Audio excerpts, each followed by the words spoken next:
sweet. I'm on a new computer, so I don't know how good the microphone is for it.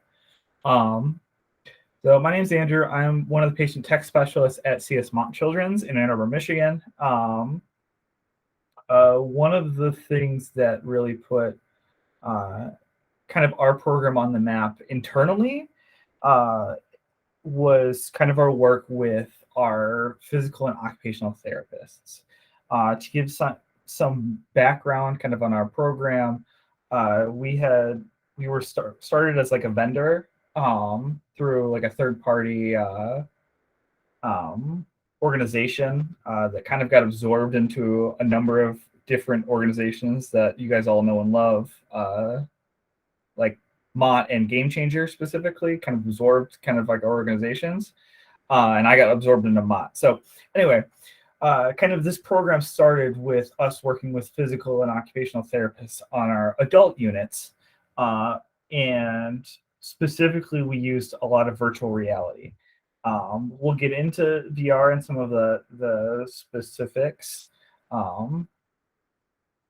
So in kind of how I use some of the technology. Who has access to like some virtual reality, at least some virtual reality of some kind? Okay, so like a fair number of you. Virtual reality is probably one of the better like physical, like better therapy, like motion therapy tools, just by nature of like how VR works. Like VR is very animated, it is very kinetic, and just what the design of the games and applications ask you to do. So kind of with that in mind, we'll kind of hop into it. So the first thing is, if it lets me go to the next. So what is physical and occupational therapy? What are our goals? So you've kind of probably have interacted in some way with a physical or occupational therapist in your work. You may have walked in while like your patient is on their way to physical therapy and like their goal is like, we're going to do stretches, or we're going to walk the unit, we're going to walk back and forth, we're going to do stairs, we're going to do weights, we're going to do some other intervention. Physical therapy is more gaining range of motion, making sure there's no atrophying while you're in your hospital stay. A lot of focus is on rehabilitation, making sure that the motions that you may be relearning, are you relearning correctly? And so physical therapy is a lot of that nitty gritty of learning how to do things again. I like to think of occupational therapy as applied physical therapy. So occupational therapy will then take that a step further, and how do we make those movement goals to translate to actions that you'll need to do? How do we translate those movement goals to bathing yourself, to putting on a shirt, to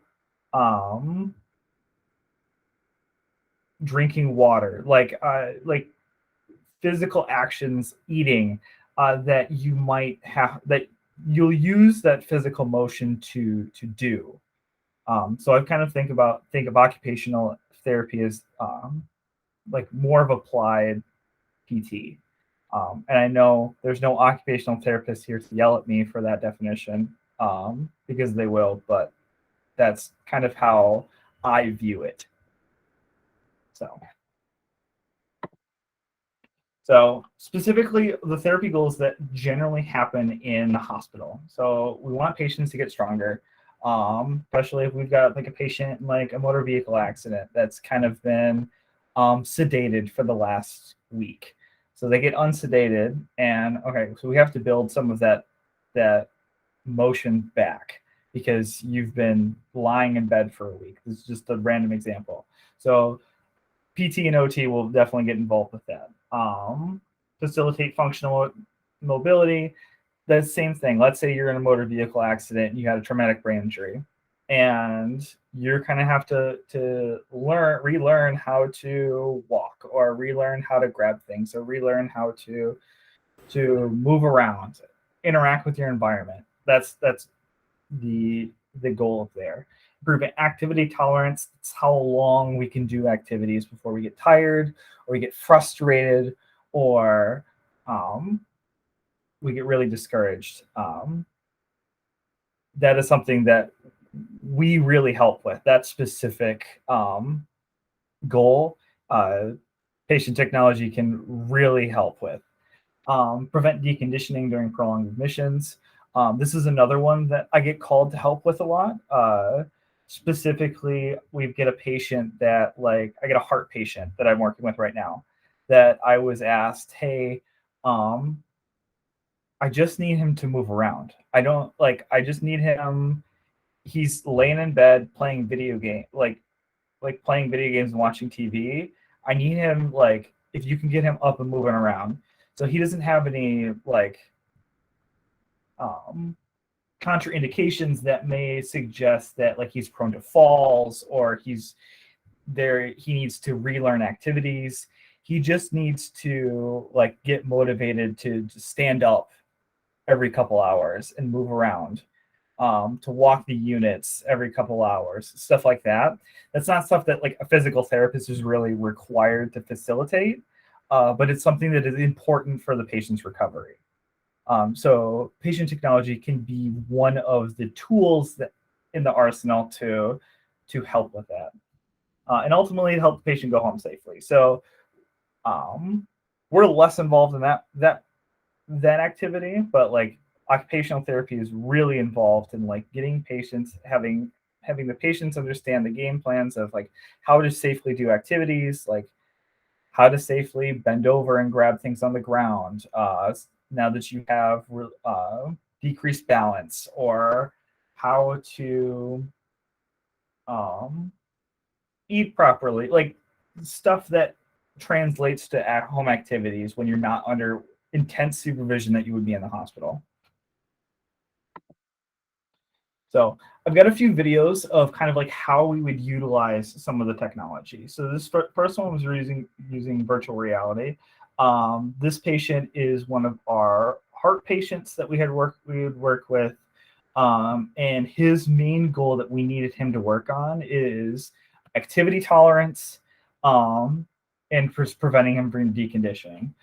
You can see he's got Grand Theft Auto on his TV, and he's got a chair pulled up right next to it. He is parked in that chair 12 hours a day playing Grand Theft Auto, which, cool, like, patient technologies love that kid's playing video games, and he's coping properly, and he's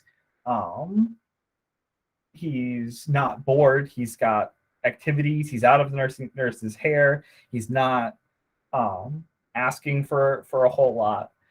But on the physical therapy side, he's not moving as much as they want him to, because he has some, like, movement requirements to keep his body healthy enough to accept a heart transplant, which is at the time what he needed.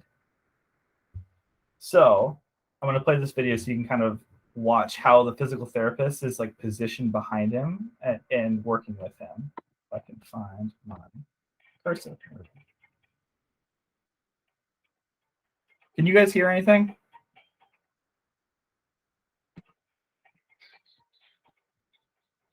All right. Sound's not important. He's playing Crab Rave on Beat Saber. If you guys have played Beat Saber before, this is our favorite song. For that specific reason, if you've played Crab Rave on, like, any difficulty above, like, easy, you bend over constantly in the song, which is really good because that's more complex movement that he needed to work on. Of, like, yeah, he can move his arms around, but that's not really getting the heart rate up to the way that's not really getting the movement that we're looking for. Like, doing the more intense, like, we're bending over, we're reaching, stuff like that. That's what physical therapy is really looking for. And so in an intervention like this, you see the physical therapist that's behind him, and I am manning the technology. So kind of how we meet in the middle is like my physical therapist has some knowledge of how the technology works. So like he knows that like when we play virtual reality, we can meet X, Y, and Z goals. We can do stretch like upper extremity stretches. We can do squats. We can do standing endurance. Um, we can do like activity endurance stuff like that, which is useful. Um, and so when the PT is asking for the technology, we can help educate them. Like this is what this technology in this specific game is really good for. We can help facilitate the technology. So my job during this intervention is I am running the technology. I'm making sure that the PlayStation is working properly. It's plugged in. It's updated. Everything's functioning. The controllers are charged. The controllers are being detected properly. I don't know if you've worked with the PS VR. Window glass surfaces really mess with it because it's all It all works off of the little light balls. And so making sure we're positioned in the room properly, that so the intervention goes the way the game is meant to be played, or the way we want the game to be played. Because nothing is more frustrating than technology that doesn't work right. And so the physical therapist's job is to facilitate the actual movement of the patient. So the technology is just like part of their tool. Like my functionality in the technology is all one tool that they expect that when I'm working with them with Beat Saber, I make the Beat Saber work perfectly for them. And they're asking the patient to do the squats, to do the motions, play the game as we want them to play the game. Does that make sense? Any questions? Am I explaining that properly? So kind of that meeting in the middle of the physical therapist is there to do the physical therapy. And we're there as just an extension of the video game. Because I am not a physical therapist. I'm not an occupational therapist. So there are very strict limits of what I can recommend, what I can do in a physical therapy intervention. So I have to be very careful not to cross that line, where I can make suggestions of the game will allow us to do this. Logan, my PT in the video, do you think that would be like effective for what we're trying to do? And so I'm not telling. Without a coach, you're allowed to do standing VR. It depends. So so the moral of the story is like, yes, I'm there for a PT intervention, but I'm not a physical therapist, so I have to be very, very mindful of where my job title ends and where physical therapy's job title begins, because they are protected profession, like legally protected professions, and like we don't want to recommend things that might injure the patient. So to answer, is it Alexander's question? Yeah. With a coach, you're allowed to do standing VR. Yes. So our VR policies, how we work is VR has to be done by a trained staff member that is trained in using virtual reality. Patient technology in our facility, patient technology is the one that does the VR training. We have a number of child specialists that's trained in using VR. Specifically, they use the Starlight headsets. If you've heard of those aren't really useful for PT. Those are more useful for distraction and procedure supports. But yes, we do not require PT to be present for standing VR. That being said, I will consult with PT, I will consult with the nursing about if the patient is tolerant of standing VR. Because I've got plenty of patients that can stand unassisted on their own and play standing unassisted on their own. Like that's not an issue. But for a patient like this one, I would use PT because balance is an issue. It's why the PT is placed so closely behind him. It's we're using it specifically for a physical therapy or intervention. If I were to do the same thing without physical therapy, it would not be a physical therapy intervention. Even if we were playing the same game the exact same way, let's say like the patient didn't have balance issues, but still needed to work on like conditioning and standing endurance and whatnot. Like, and a physical therapist may ask, like, hey, can you hang out with this patient and like get them up and standing, moving around? Yes, I can do that, but that is not physical therapy. The physical therapy, it can only be done with under the direct supervision of a physical therapist. And it's a very important distinction when you're in the hospital space because you don't want to be caught recommending you don't want to be caught doing physical therapy treatments, calling it physical therapy, while not being a licensed physical therapist. But it's like a very fine line of like doing what you're allowed to do. You have to be very specific on what you call things, if that makes sense. I know it was a really like roundabout way of answering your question, but I just know this is an issue that has come up in other hospitals of kind of like where is the line that patient technology can go as far as like movement is concerned without crossing into physical therapy's territory.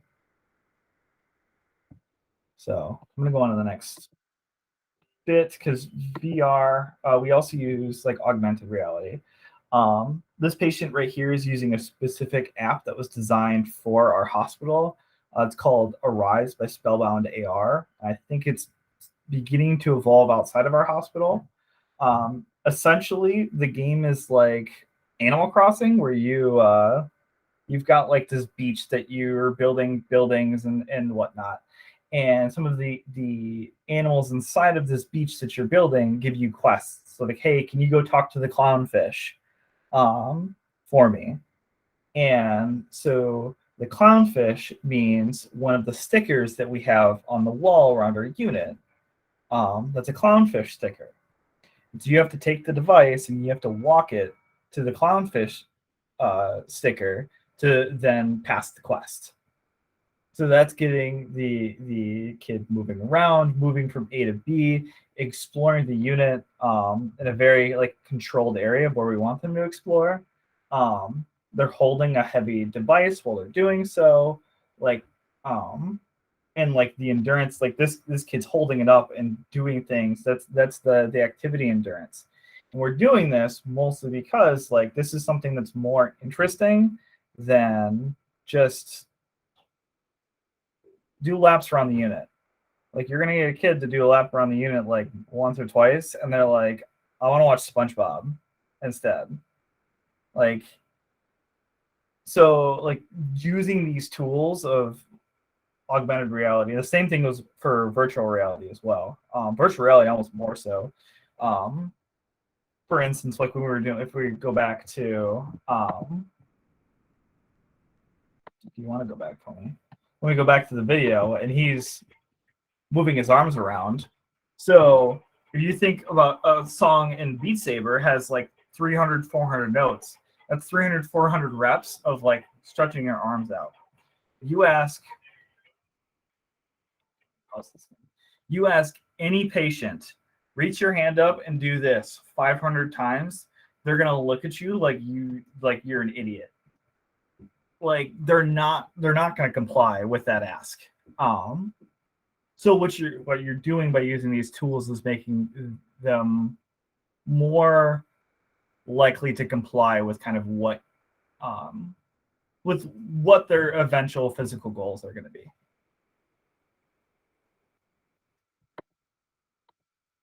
So another example of just using VR, this is more for like standing balance.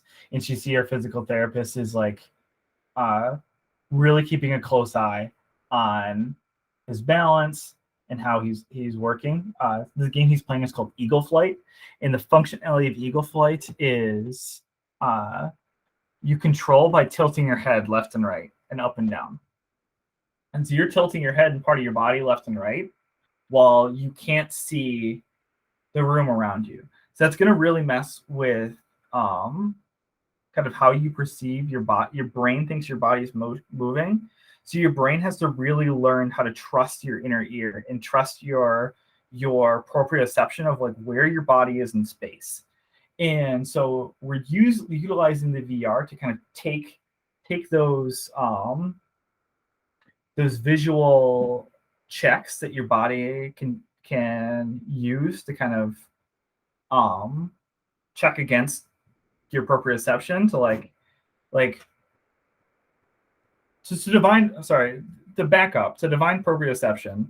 Proprioception is like how your body feels like it is in space. So I know without seeing it, my hand is right next to my head. My hand is open right next to my head. I'm not looking at it, but I know what my hand is doing. That is proprioception. And so that's something that that can be deteriorated based on neurological issues, and stuff like neurological, physical issues, stuff like that. And it's something that VR is really good at kind of addressing.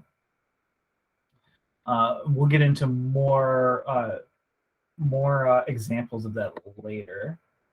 Here's just another example of him playing where he's kind of looking left and right and like standing. And you see he's got his hands out, like he's like trying to keep himself balanced. And we've got like his bed behind him, and we've got like outs in case he needs to sit or needs support. Like the PT's hands are right next to him, stuff like that. Any questions about anything that I've gone? Because I bounce all over the place, and I apologize for doing that. Is there any questions at all?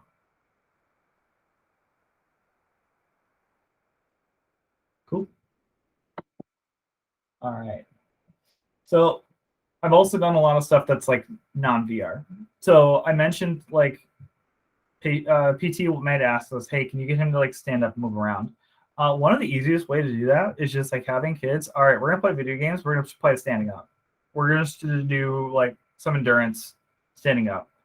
Like we don't want you to just sit in the bed all day, but like there's nothing like we don't need you to stop playing your game.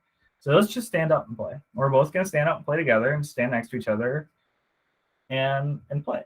And so here we had this patient we've been working on for multiple days with fine motor skills, putting together the Nintendo Labo. And if you're familiar, the Labos are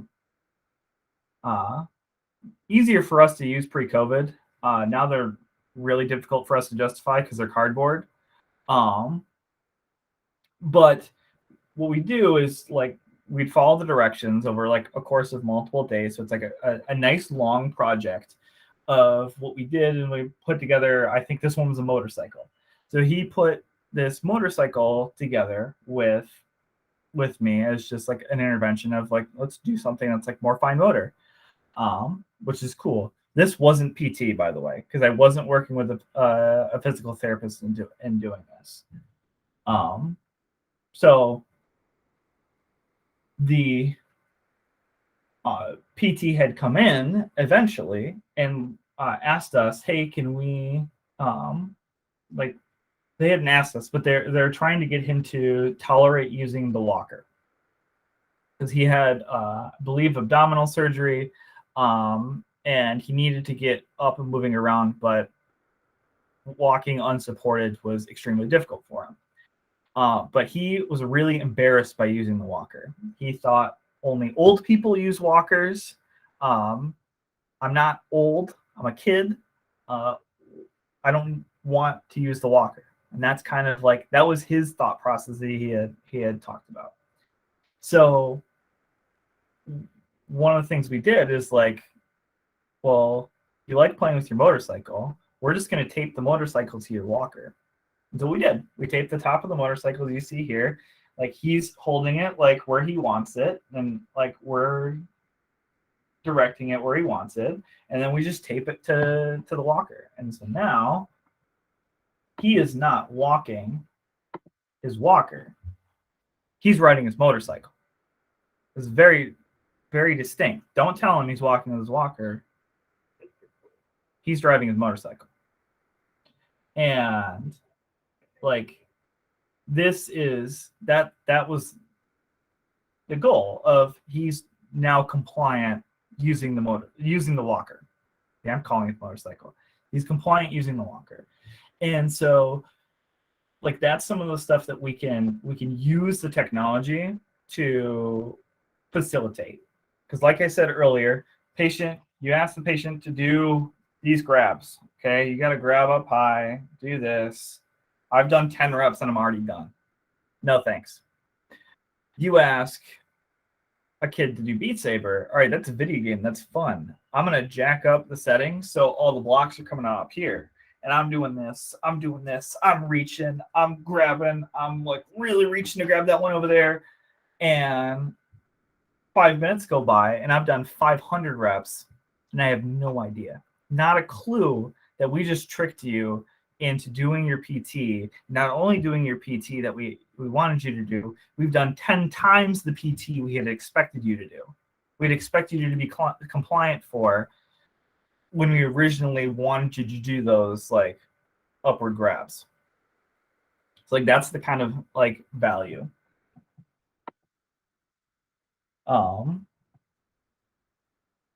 I mentioned fine motor skills. Legos are an absolute like godsend for the hospital. They're cleanable. I have not met a single kiddo that doesn't like Legos. I don't think I'll ever meet a kiddo that doesn't like Legos.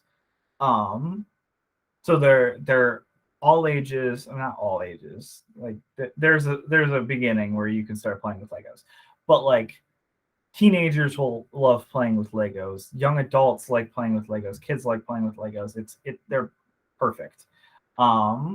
They work great for hand dexterity. Our PTs will use it all the time. They don't require patient technology to be present for. But one of the things we like to do is we'll like give our PTs new Lego sets from time to time from our donations that we get to kind of like give them variety. Patients, especially patients that have been here a while, they don't like building the same Lego set over and over again. Pieces get lost. Pieces get deteriorate because we use bleach and Ovixar a lot, and those really chew up the plastic that Legos are made out of. So like that's a really good in to working with your PTs of like just walking up to the PT gym and be like, here's a stack of Legos we got donated. Would you guys like some? And they're like, yeah, cool. Who are you? I'm like, oh, my name's Alexander. I'm from the Child Life department. We do a lot of games and technology and STEM learning with kids. And then now you started that conversation, and you're like, oh, okay. You're giving me Legos, so that means you get it. Like you get what kids are trying to use. And that kind of like can lead you in. The other big in that I had to like kind of work with PT is like I was doing a regular intervention and the PT came in and like to do physical therapy and it's like, oh no, you go right ahead. Like you can like I can leave and do PT. But in the like before I go, do you want to see the cool thing that we're working on? And the patient's like in the middle of playing Beat Saber and they're like, sure, why not? And patient's playing and then you'll like slowly see the PT go, aha, that was what I was going to get him to do. And you're doing it already. Cool. Awesome. So yeah. There are a lot of games, to keep going, designed for exercise. This is Ring Fit Adventure. This patient's working with. Um, I generally will only use Ring Fit Adventure under the supervision of PT. Um, you can just use it with patients without PT. Nothing is like requiring you to. It's going by that leg sensor in your But leg. I think like it's a game that's specifically designed to get you moving around in a very structured way. And so I think it'd be pretty foolish not to have PT involved with using it. And I think this is probably, I haven't seen much of the gameplay of like the new Switch sports games, but I figure that's probably going to go the same way of like, I'm probably going to only utilize that under PT supervision with patients that really need the PT support. And I utilize the PTs very much like they're being utilized in this video on the left. This patient has no issues standing up, standing balance. He's more than fine. PT's still there anyway, guiding just to make sure that we're doing the exercises that the game is asking correctly, and I am there to make sure that the game is functioning properly.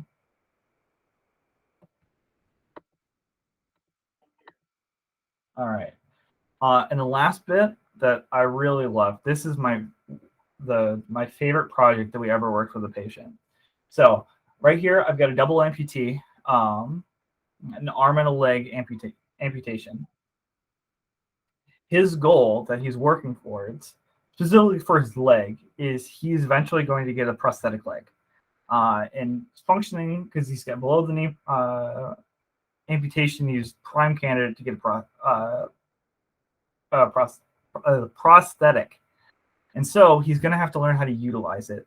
And I talked earlier about proprioception and how that works. So like I know my hand is here without looking at it. I know my hand is far away without looking at it because like I have proper proprioception to understand where my body is in space. Okay.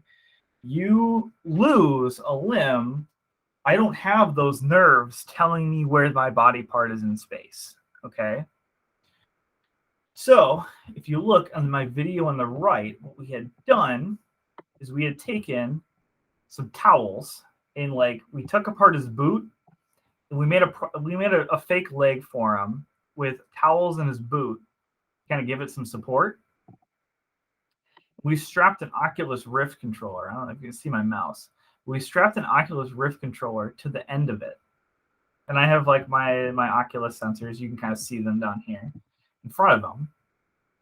And I believe we're playing Fruit Ninja in this game. And so his goal is I just need you to slice fruit. I just need you, not even need to slice. You can just fling them around, okay? But the goal and what we're working on is understanding the sword that's in the game is where his prosthetic foot will be in space.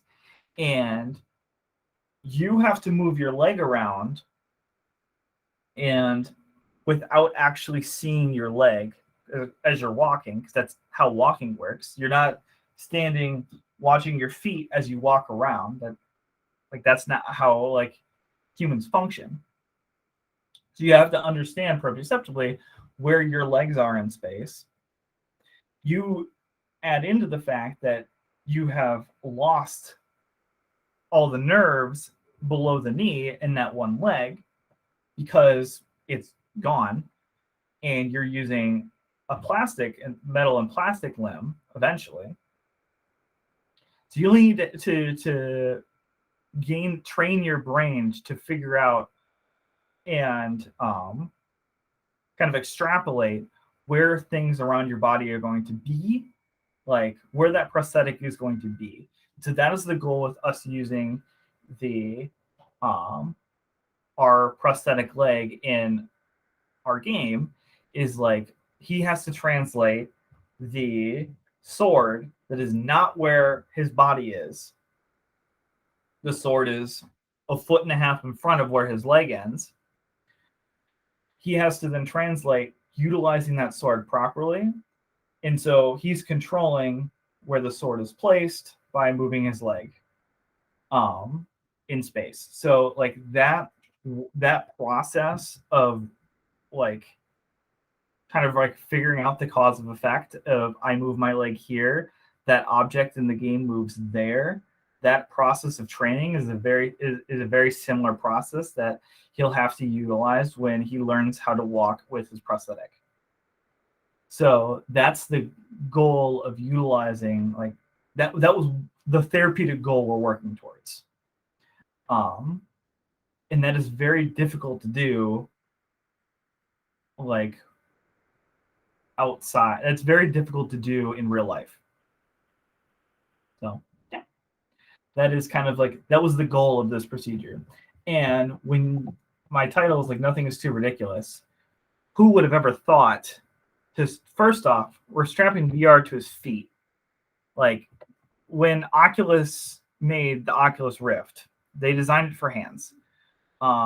When the Team 17 or whatever the developers for Fruit Ninja made Fruit Ninja, they're expecting people to hold swords and slice them with their arms.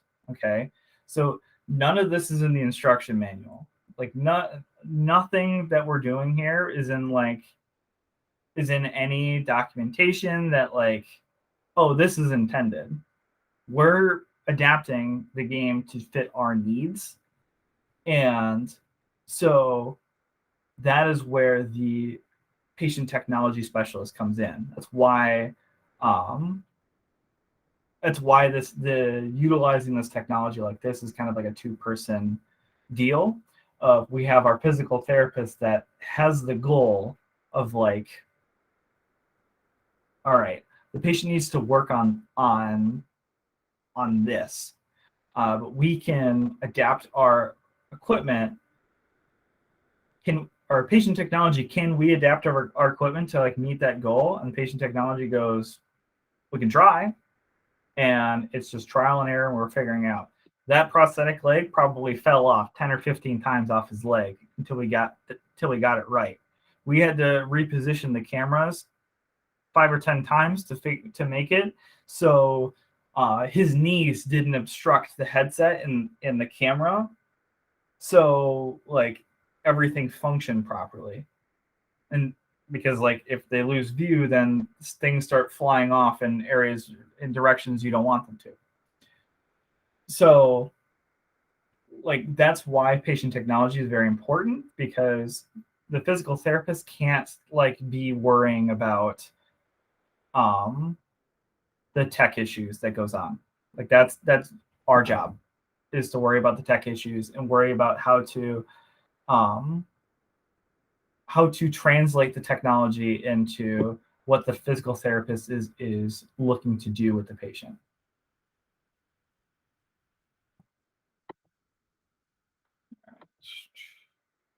So, this slide was generally when I did this in the our conference. This was Logan's slide, but I have a little bit of understanding about the research. So if you look up in any medical journal, virtual reality, you're going to get a whole bunch of results that are nowhere near what you're looking for. In medical terminology, virtual reality is any screen, any digital environment, which is everything. What you guys are looking at right now, your computer screen is virtual reality. The digital environment of the Google Meet setup, that is virtual reality. So when you're talking, when medical terminology will reference VR, and specifically like VR and utilizing it in a physical matter, you're going to get a bajillion articles about the Wii. So because the Wii is like it's the first system that have you move around, and Wii's great. Wii was fantastic, but you're not going to get any articles about VR headsets. That medically is called immersive reality. So when you're looking up, if your physical therapist is like, all right, this is cool, but I need some evidence to work, which is more than justified. That's kind of what you're looking for. You're looking for like immersive reality. Immersive reality, extended reality. It's just virtual reality is not going to give you the stuff. Is not the key word that's going to give you the stuff you're looking for. And so in our uses in rehab, most of our VR use is used around strokes, spinal cord injuries, and I've worked a bunch with like conversion therapy, because the disconnect. Michigan has put out a few case studies of using VR, the common definition of VR, with conversion disorder. If you don't know what conversion disorder is, it's basically a psychosomatic condition where your body thinks it can't do something, but there is no medical reason it can't be done. So it presents in like as dyskinesia or akinesia, where you can't move around. Your body has like partial paralysis for no medically explained reason. And so virtual reality is really good for that, because a lot of the cursory research we found is that the vision is really involved in a lot of those psychosomatic cases of your body thinks it can't move something. So if you're looking at your arm and your body and you think, I can't move my arm, my body thinks I can't move my arm, and I'm looking at my arm, there's no way your arm's going to move. But if you take the vision away and instead of the arm, it is a Beat Saber lightsaber, your body is not thinking that's my arm. They're thinking that's a Beat Saber lightsaber. So there's no limitation. Your body is not connecting the dots that there's limitations there, is how we understand it. And it is a lot easier for the body to move the Beat Saber lightsaber than it is to move your arm. We've had a few case studies that's about it, because conversion disorder only pops up so often.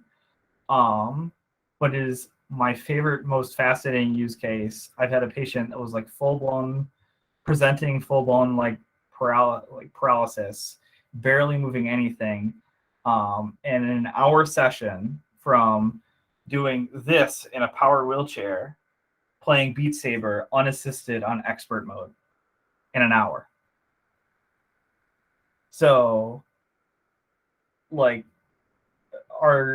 doctor walked in, because the doctor was like doing other stuff, and walked in, looked at the patient, and was like, did a double take, because he had no idea. Like this is the patient that I've been working on for the last month. It like floored us, and literally like that's what caused us to do our case study review. So yeah, VR is cool. Video games are cool. PT is fascinating. I love working with PT. I love working with OT. I love tricking kids into doing moving around. 9 times out of 10, they have absolutely no idea our nefarious purposes of making kids move by playing video games. They fall for it every time. It's great. I love it. Video games rock. Any questions? I know I got about 10 minutes left.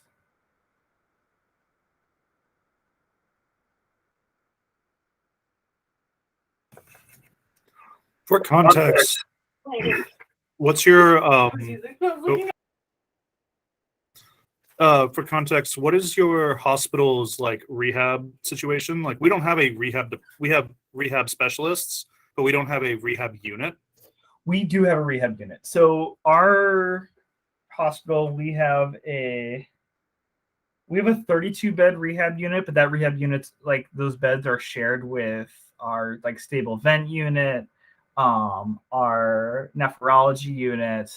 So it's all kind of rolled into one, and those the available space in that for those teams kind of give and take depending on the patient populations. And also we're at like giga capacity, like well a giga capacity like everyone else is. So you mix some general care and some oncology kiddos in some of those beds all the time too.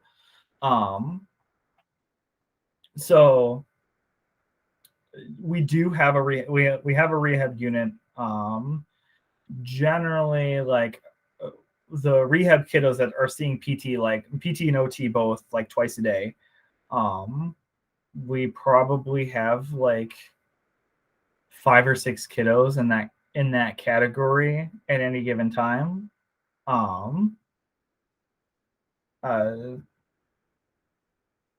lot of the utilization that we get for using our services is a lot more with cardio kiddos. So kiddos that need that that have the weakness because they haven't been moving around, because moving around hurts, because it makes their heart race. But that's actually good. We want their heart to be working. We want them to we want all of the auxiliary systems around the heart that will not be replaced in a heart transplant system to be working and functioning. We want the blood pumping. The heart may be on its way out, but the arteries, the veins, all that jazz are not on their way out. They're here to stay. All the muscles are here to stay. Like, so we need the kids still moving. Those who we get asked to see more than like my motor vehicle accident kiddos that come in.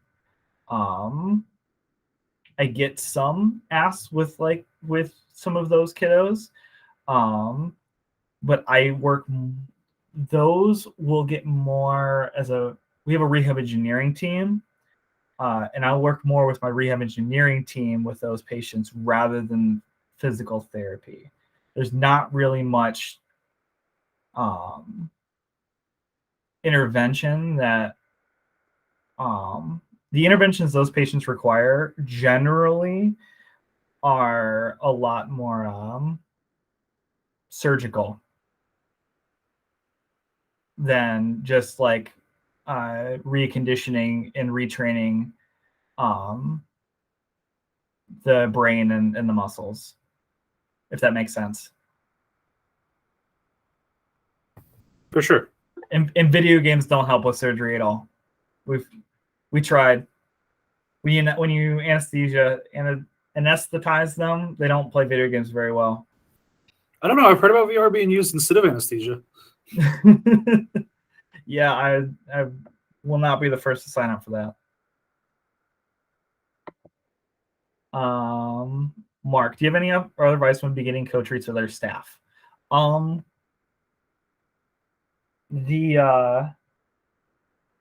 So our whole program started because one of our PTs was interested in VR, like personally, and so that put our foot in the door,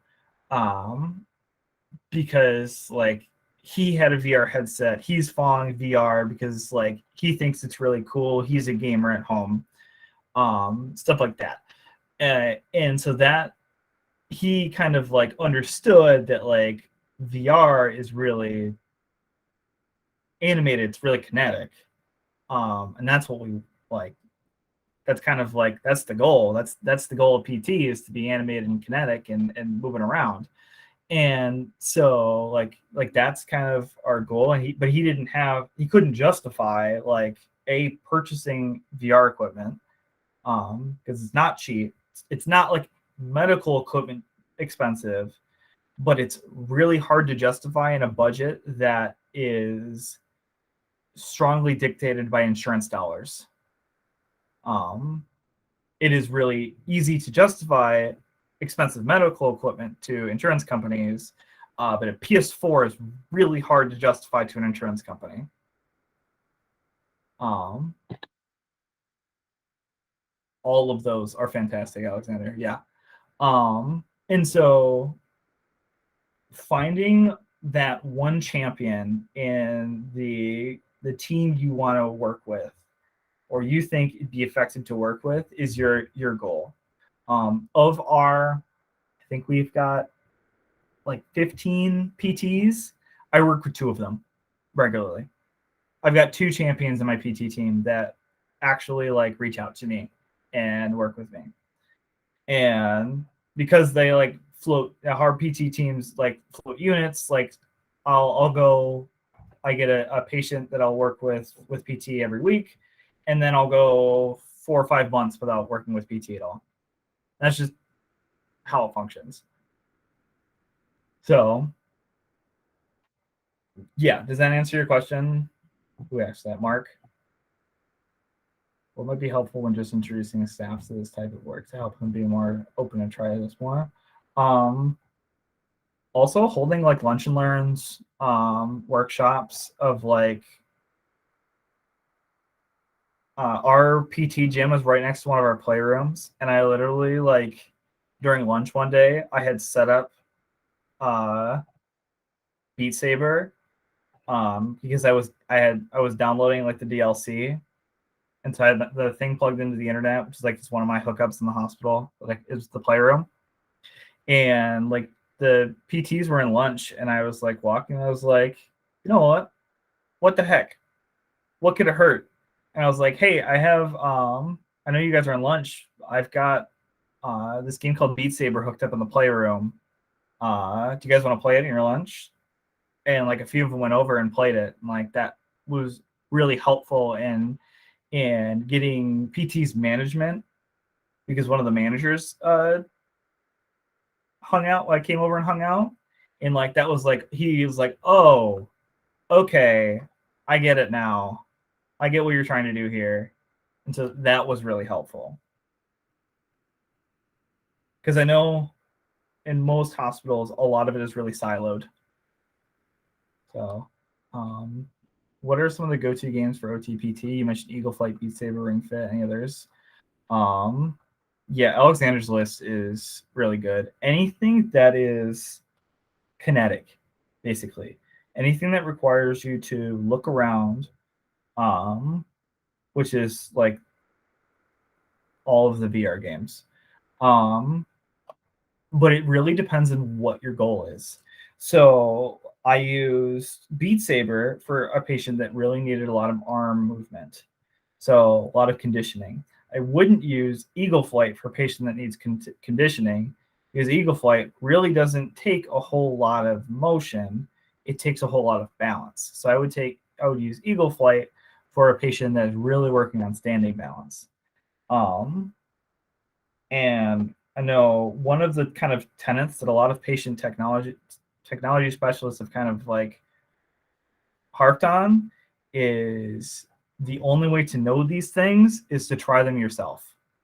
And a lot of this was what came from just like playing the game, understanding like, all right, this is what the game requires. This is the minimum thing the game requires. Of Eagle Flight has controller support. Like you scream with your eagle, you make like a shield or whatever, you speed up, slow down. But if the patient technology specialist is just the one and having the holding the controller, they can just press the X button to like go through menus of like, I tell patients, hey, look at this thing, look at the feather, and I press the X button and go into free flight. And the patient doesn't need to touch the controller. So there's no arm movement. So I've done Eagle Flight with a quadriplegic who cannot use their hands at all and only can use up here and up. And we're playing Eagle Flight in VR because that's the minimum required movement that Eagle Flight has. Does that answer your question, Brad?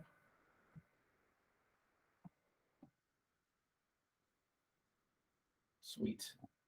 Any other questions? Because I know I'm running out of time.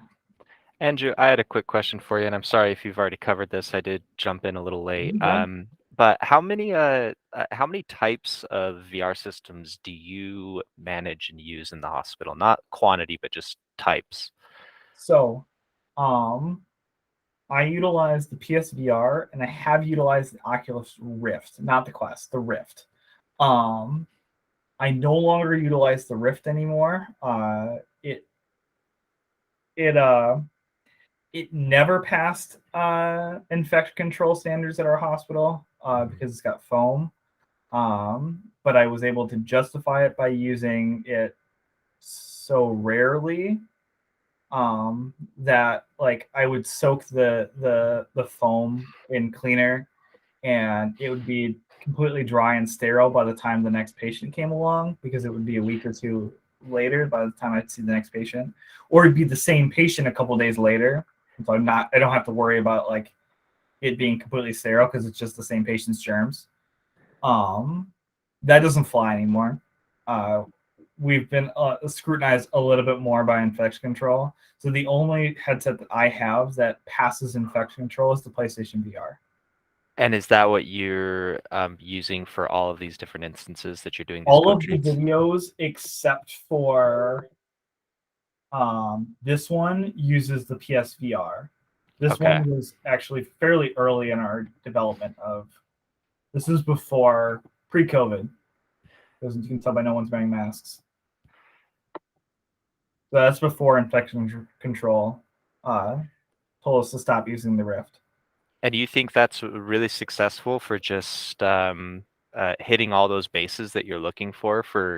I think that that's the biggest challenge that I've had when looking at these VR systems is that there's all these one-trick pony type of systems, and just trying to find something that I can get just this VR headset and it will work in all these different areas and different use cases. Do you So feel like this one does a good job with that?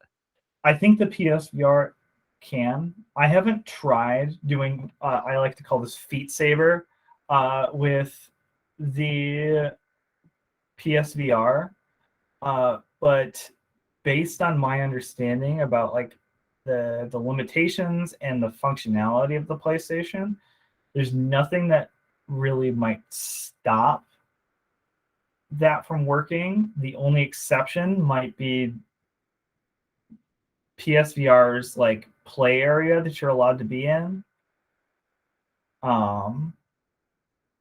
Because PSVR does have like 3D play area, like it understands like how far away you are from the screen. It's not as smart. It's more limited than like the Oculus Rift. With the Oculus Rift, you can set your play area pretty far away. And I think the limit's like 15, 20 feet. It's like really far. Whereas the PSVR is like I think like 10 tops, like 10 feet away from the camera before it really yells at you of like get closer. So because that's one of those challenges. Like it's a lot easier with like young patients because they're smaller. So like you can get them closer to the camera without like being obscured.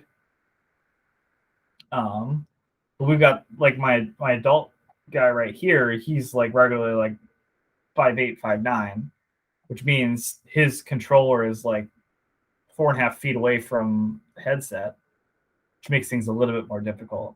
The answer is trial and error. But if you're looking for a VR headset to get, the PlayStation VR just as a baseline is really good. It checks 90% of the boxes of what you need. Limitations are the PS3 controllers it use suck like really bad because they're PS3 controllers. And like there's less games and it's less modular than the Oculus Rift is. Because Oculus Rift is PC based and PlayStation is console. So you can't modify any games on the console. Like you can't do the cool thing on Beat Saber that you can do in Oculus where you download all the pirated songs. You're limited to what PlayStation gives you.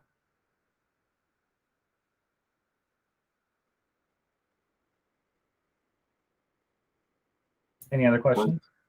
We're a bit over time. Can people answer, hit you up in Slack and stuff if they have questions? Mhm. Yeah. Cool. Awesome. Thank you, Andrew. No problem. That was great. I'm gonna stop the recording. Yeah, and the moral of the story is like you can't like literally just like ask your PTs